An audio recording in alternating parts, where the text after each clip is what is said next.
السلام علیکم ورحمۃ اللہ وبرکاتہ۔ پروردگار عالم سے استدعا ہے جہاں بھی ہوں ہمارے مومنین مومنات خوش خرم آباد شاد رہیں، پروردگار عالم اپنے حفظ امان میں رکھے۔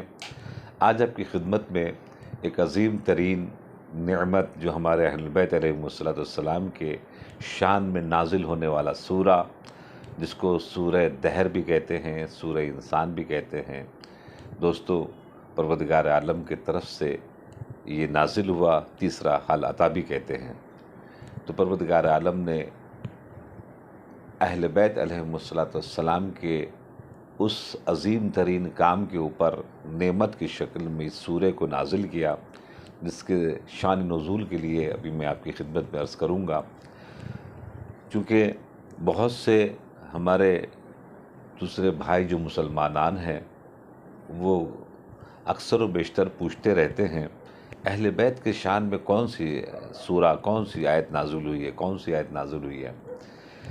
ہم پلٹ کر ان سے بھی پوچھتے ہیں کہ آپ کے جو رہبران ہیں ان کے شان میں کیا نازل ہوئی ہے، وہ آپ بھی تو بتائیں۔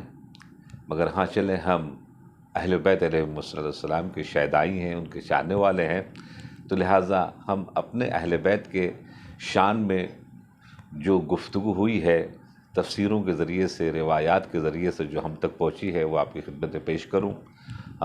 ہمارے حضرت علامہ امینی رضوان اللہ تعالی علیہ صاحب الغدیر نے 32 جگہ کے اوپر 32 غیر شیعہ مفسرین نے اس کی تفسیر کی ہے کہ یہ اہل بیت کے شان میں یہ سورہ نازل ہوا ہے۔ ان میں جو آیات ہیں وہ فضائل اہل بیت علیہ السلام ہیں۔ علامہ امینی رضوان اللہ تعالی علیہ جو صاحب الغدیر ہیں، جنہوں نے بہت اہم ترین کتاب 20 جلدوں میں لکھی، وہ 11 جلد دستیاب ہیں۔ انشاءاللہ تعالی وہ 9 جلدیں بھی جو نہیں چھپی ہیں وہ بھی انشاءاللہ آج نہیں تو کل مولا کے صدقے میں انشاءاللہ چھپ جائیں۔ اس کے علاوہ شہید ثالث نور اللہ شستری احقاق الحق میں 36 علماء کرام کے سلسلے سے انہوں نے اس سورے کے لیے گفتگو کی ہے اور کہا ہے یہ اہل بیت علیہم السلام کے شان میں نازل ہونے والا سورہ ہے۔ ہم نے ابھی اپنے علماء کے سلسلے سے نہیں بیان کیے، جبکہ ہمارے جتنے بھی مفسرین شیعہ ہیں ان سبوں نے، جن کی تعداد معین کرنا بہت مشکل ہے، سب کے سب نے اہل بیت علیہم السلام کے شان میں یہ آیہ کریمہ نازل ہوئی ہے۔ یہ بیان کرنے کا مقصد صرف اتنا ہی ہے کہ ہمارے نوجوانان جو بزرگان ہیں وہ تو ماشاءاللہ بہتر جانتے ہیں، ہمارے نوجوانان کو پتہ چلے کہ ہمارے اہل بیت کے شان میں کتنی آیہ کریمہ نازل ہوئی ہے۔ جیسے کہ ہمارے استاد محترم حضرت آیت اللہ آغای طیب آغا جزائری، ان کا ایک شعر جو وہ اکثر بیشتر پڑھا کرتے تھے، سخن سنجیدے می گویم کتابم دیدے می گویم، زہ تفسیر کلام اللہ اگر پرسی شود ناقل، کسی صدا یہ نازل شد برائے شوہر زہرا۔ کہتے ہیں، فارسی کا شعر ہے، ترجمہ کرتا ہوں اپنے بچوں کے لیے، سخن سنجیدے می گویم، ہم سنجیدگی کے ساتھ یہ بات آپ کی خدمت میں پیش کرنا چاہتے ہیں۔ کتابم دیدے بھی گویم، کتابوں کے مطالعہ کرنے کے بعد میں یہ بات آپ کی خدمت میں پیش کرنا چاہتا ہوں۔ زہ تفسیر کلام اللہ اگر پرسی شود ناقل، اگر مجھ سے کوئی پوچھے گا کہ کلام الہی میں کتنی آیے نازل ہوئی ہیں مولا کائنات کے شان میں، تو میں جواب دوں گا کہ سیصد اور یہ نازل شد برائے شوہر زہرا، جناب زہرا کے شوہر نامدار کے شان میں 300 آیہ کریمہ نازل ہوئی ہے۔ آج 25 ذی القعدہ جو آپ کی خدمت میں پیش خدمت ہے، یہ سورہ دہر کے نازل ہونے کا دن ہے، لہٰذا مومنین کو جشن منانا چاہیے، خوشی منانا چاہیے۔ جیسے مباہلہ میں آپ نے خوشی منائی، غدیر میں خوشی منائی، اسی طریقے سے یہ پورا سورہ نازل ہوا۔ اب روایات کے اعتبار سے آپ کی خدمت میں اس کا پس منظر جو ہے وہ پیش کرنا چاہتا ہوں۔ ایک مرتبہ امام حسن امام حسین بیمار پڑے تو رسول اللہ نے فرمایا کہ آپ روزے کی نیت کر لیں اور انشاءاللہ اللہ شفا یاب کرے گا ان بچوں کو، تو اب پھر انشاءاللہ وہ نذر کو آپ پورا کیجیے گا۔ تو 3 روزے کی نیت منت مانگی جناب فاطمہ زہرا نے، مولا علی نے، اور امام حسن امام حسین نے بھی، اور بعض روایت میں جناب فضہ بھی ہیں۔ اور ان ہستیوں نے منت ماننے کے بعد جیسے جناب امام حسن امام حسین صحت یاب ہوئے تو ان لوگوں نے روزہ رکھنے کا سسٹم شروع کیا۔ وہ نذر جو مانگی تھی اس نذر کو پورا کرنا چاہا۔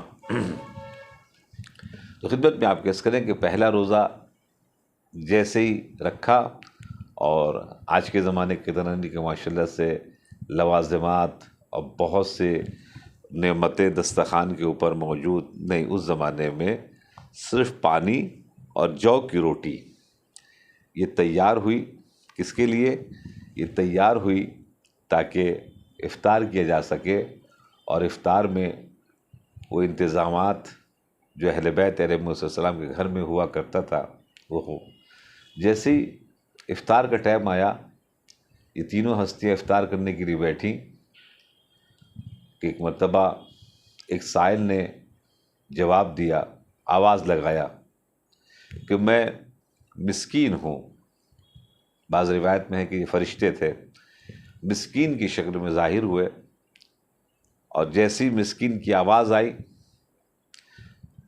تو ایک مرتبہ مولا متقیان کی روٹی اٹھی، پھر مولا امام جناب فاطمہ زہرا، امام حسن امام حسین اور جناب فضہ، یہ پانچوں روٹیاں اٹھ کر فقیر کے پاس چلی گئی۔ ان لوگوں نے پانی سے افطار کیا۔ دوسرے دن پھر ایک مرتبہ جیسی افطار کا وقت قریب آیا تو پھر ایک مرتبہ ساحل نے آواز دی کہ ہم یتیم ہیں۔ پھر روٹی اٹھی مولا متقیان جناب فاطمہ زہرا، امام حسن امام حسین جناب فضہ کی، اور دوسرے دن بھی افطار پانی سے ہو گیا۔ پھر تیسرے دن جیسی افطار کا وقت قریب آیا، پھر ایک مرتبہ آواز آئی کہ ہم اسیر ہیں۔ پھر روٹی اٹھی پانچوں عدد، اور وہ اسیر کو جا کر دے دی گئی۔ مگر ہاں، تیسرے دن جب افطار نہیں ہوا تو پھر امام حسن امام حسین کانپ رہے تھے، یعنی جسمانی طور کے اوپر لاغر ہو گئے تھے کافی۔ جناب فاطمہ زہرا کی آنکھوں میں حلقہ پڑ گیا تھا۔ اتنے میں رسول خدا صلی اللہ علیہ وآلہ وسلم ان کے گھر میں داخل ہوئے، اور انہوں نے جب یہ حال دیکھا تو مولا متقیان سے پوچھا کہ یہ کیسے ہو گیا، ایسے پوزیشن کیسے ہو گئی؟ تو مولا متقیان نے پورے باتوں کا اعادہ کیا اور اس کے بعد بتایا کہ پہلے دن ایسا ہو گیا، دوسرے دن ایسا ہو گیا، تیسرے دن ایسا ہو گیا۔ تو پھر ایک مرتبہ پروردگار عالم نے دعا کی، اور اس کے بعد پھر خان جنت آیا، مگر اس کے ساتھ ساتھ سورہ دہر جو نازل ہوا ہے، یہ امتحان ہو رہا تھا اہل بیت کا۔ یہ ہمارے لیے قبل اس کے کہ میں اس آیہ کریمہ کی طرف چلوں، آپ کی خدمت میں یہ بتاؤں کہ جب ائمہ معصومین کا امتحان ہوا ہے، انبیاء کا امتحان ہوا ہے، پروردگار عالم نے کوئی بھی مقام منزلت کسی کو ایسے نہیں دی جب تک اس کا امتحان نے سخت نہ لے لیا ہو۔ ہمارے اہل بیت کا بھی یہ امتحان لیا گیا۔ مولا متقیان کو کسی بھی عورت کے اوپر ہاتھ اٹھانا منظور نہیں تھا، ان کا امتحان ایسا ہوا۔ جناب زہرا کے اوپر کسی نے دروازہ گرایا، مولا متقیان کا امتحان۔ جناب زہرا کبھی کسی سے کچھ نہیں مانگتی تھی، ان کو حکم دیا گیا کہ آپ کو امتحان باغ فدق لینے کے لیے دربار میں جانا پڑے گا، یہ امتحان ہے۔ امام حسین کو پیاس بہت لگتی تھی، ان کا امتحان پانی سے ہوا۔ تو آپ نے دیکھا انبیاء کا امتحان لیا اللہ نے، ائمہ معصومین کا امتحان لیا، تو کیا ہمارے آپ کا امتحان نہیں ہوگا؟ بالکل امتحان ہوگا۔ یہاں پر بھی امتحان ہوا، پہلا دن امتحان پانی سے۔ ہے کوئی ایسا ہمت رکھتا ہے اس انداز سے امتحان دے؟ جن کے گھر کے قریب ہوتی ہیں وہ جناب فضہ، وہ بھی جناب اس پوزیشن پر آ جاتی ہیں۔ اس کے بعد پھر مولا متقیان جناب فاطمہ زہرا، امام حسن، امام حسین نے جو یہ امتحان دیا، اور رسول اللہ نے جو اس امتحان کے پوزیشن کو دیکھا، تو اتنے میں جبریل نازل ہوئے، اور جبریل نے درود و سلام کے بعد پیغمبر اکرم کی خدمت میں سورہ دہر کی تلاوت فرمائی، یوفون بالنذر ویخافون یوما کان شرہ مستطیرا۔ یہ اپنے نذر کو وفا کرتے ہیں، مگر ہاں جو امتحان ہوا ہے وہ ابھی آپ نے تفصیلی سماعت فرمایا، وَيُطْعِمُونَ الطَّعَامَ عَلَىٰ حُبِّهِ مِسْكِينًا وَيَتِيمًا وَأَسِيرًا۔ اور یہ پھر جو کھانا سامنے آتا تھا وہ کبھی دے دیتے تھے مسکین کو، کبھی یتیم کو، اور کبھی اسیر کو۔ اللہ اکبر۔ اس کے بعد جو پروردگار عالم نے تحفے کی شکل میں اس آیت کریمہ میں تو بہترین بہترین تحفے اور بہترین بہترین تحائف کا اعلان کیا ہی ہے، مگر ایک لفظ جو استعمال ہوا ہے وہ سعیکم مشکورا۔ اے اہل بیت، جو آپ نے امتحان دیا ہے اس امتحان میں اتنی کامیاب آپ ہوئے ہیں کہ میں اللہ آپ کا شکریہ ادا کرتا ہوں۔ میں مثال دے دوں تاکہ یہ بات واضح ہو جائے کہ ابھی مثال کے طور پر ایک دکان پر گئے، اور جانے کے بعد آپ کی دوست کی دکان تھی، آپ نے کہا کہ بھائی یہ مثال کے طور پر یہ لیپ ٹاپ کتنے کا ہے؟ تو آپ نے کہا کہ اس نے کہا کہ یہ لیپ ٹاپ مثال کے طور کے اوپر 20,000 روپے کا ہے۔ آپ نے کہا کہ بھائی میرے پاس اتنا پیسہ نہیں ہے کہ میں دے سکوں۔ تو سامنے والے نے کہا جو پیسہ آپ دے دیجئے، اور میرے دوست ہیں۔ تو آپ نے مثال کے طور 10,000 روپے نکالے، اور نکالنے کے بعد کہا یہ ہے ہمارے پاس، آپ لے لیں اور مجھے آپ لیپ ٹاپ دے دیں۔ جیسے ہی دکان والے نے لیپ ٹاپ دیا، آپ نے فوراً کہا بہت بہت شکریہ، ہم کو اس کو بہت سخت ضرورت تھی۔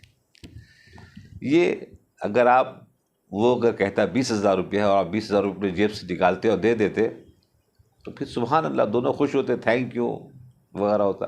مگر یہ جو مثال کے طور کے اوپر یہ آپ شکریہ ادا کر رہے ہیں، بہت بہت شکریہ آپ کا۔ یہ شکریہ کیوں؟ اس لیے کہ اس کی قیمت تھی 20,000، مگر آپ کے دوست نے اس کی قیمت 10,000 روپیہ لی، اور 10,000 روپیہ آپ سے نہیں لیا، تو یہ 10,000 روپے کی کمی کے سبب سے فوراً جناب والا کہا کہ بہت بہت شکریہ۔ وہ کمی ہونے کے سبب سے، 10,000 روپے کمی ہونے کے سبب سے بہت بہت شکریہ جو ہے اس کی جگہ کے اوپر ہم لے کر آ رہے ہیں۔ دوستو، جنت و حریر و رضوان و غلمان و وغیرہ وغیرہ جتنی بھی نعمات ہیں، یہ سب اہل بیت علیہ السلام کو اللہ دے چکا ہے، تو پھر کیا دے اللہ؟ تو اللہ نے اسی قرآن مجید میں سورہ دہر میں وَسَعْيُكُمْ مَشْكُورًا۔ تو کیا دوں اہل بیت؟ آپ کی بڑے بڑے کارنامے ہیں، بڑے بڑے امتحانات ہیں، بڑی بڑی قربانیاں ہیں۔ ہم آپ کی وَسَعْيُكُمْ، آپ نے جو سعی کی ہے، آپ نے جو کوشش کی ہے، آپ نے جو جد و جہد کی، مشکورا، میں اللہ آپ کا شکریہ ادا کرتا ہوں۔ اللہ اکبر۔ یہ اہل بیت کی شان میں نازل ہونے والا بہترین سورہ ہمارے مومنین، ہمارے مومنات، ہمارے بچوں کو معلوم ہونا بہت ضروری ہے۔ اس لیے 25 ذی الحجہ یہ نزول، شان نزول ہے اس کا، یعنی کہ کل کی تاریخ، آج کی تاریخ سمجھ لیجیے، آج کی تاریخ یہ سورہ دہر نازل ہوا تھا ہمارے اہل بیت علیہ السلام کی شان میں۔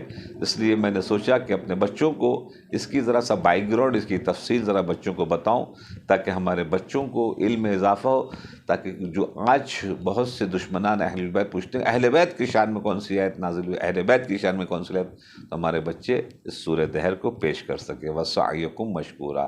اپنا بہت خیال رکھیے گا، اور انشاءاللہ محرم کی تیاری کیجیے، زیادہ سے زیادہ عزاداری ہم انشاءاللہ کر کے دنیا و آخرت کی کامیابی اور کامرانی حاصل کر سکیں انشاءاللہ۔ دعا میں یاد رکھیے گا۔ والسلام علیکم ورحمۃ اللہ وبرکاتہ۔